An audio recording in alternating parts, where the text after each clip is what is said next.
ये सती नारी के महिमा हवे हो, ये सती नारी के महिमा हवे जग माँ महा। सुनो सुनो सुनो दीदी सुन ले वो बखान, सुनो सुनो सुनो दीदी सुन ले वो बखान। ये सती नारी के महिमा हवे, ये सती नारी के महिमा हवे जग माँ महा।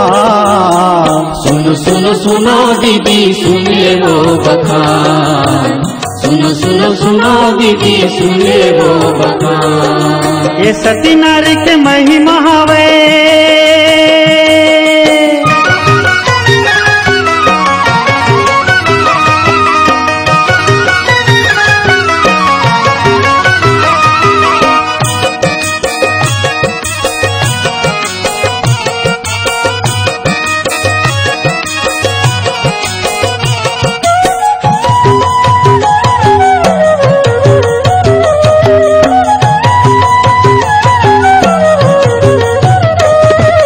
परचारी निंदा माँ अपन जिंदगी जन पावो, सीता बरोबर अपन धनी संग जान ला बगिरावो। परचारी निंदा माँ अपन जिंदगी जन पावो, सीता बरोबर अपन धनी संग जान ला बगिरावो। यही माँ मेरा भक्ति हवे हो, यही माँ मेरा भक्ति हवे, यही माँ पुरा। सुनो सुनो सुनो दीदी सुन ले वो बखान, सुनो सुनो सुनो दीदी सुन ले वो बखान। ये सती नारी के महिमा हवे हो,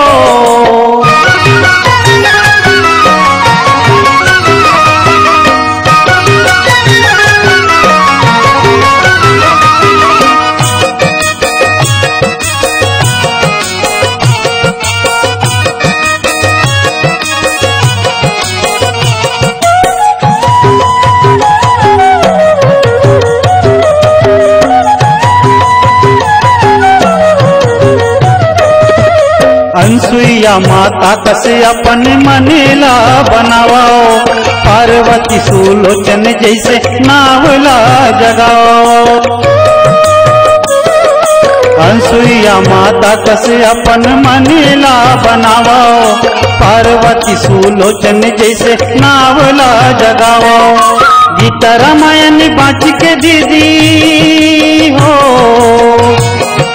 गीता रामायण बाँच के दीदी घर घर बांटो ज्ञान।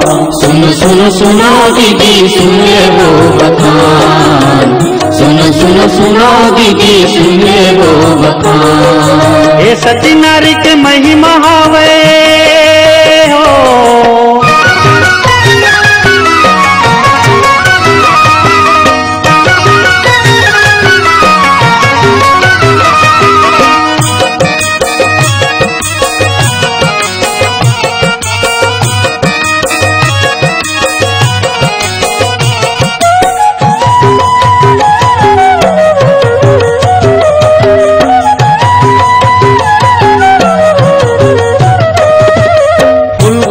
कसे एक सुत माँ जम्मो तुम उठाओ, सबरिदाई जस नौदा भक्ति जन जन माँ पहुँचाओ।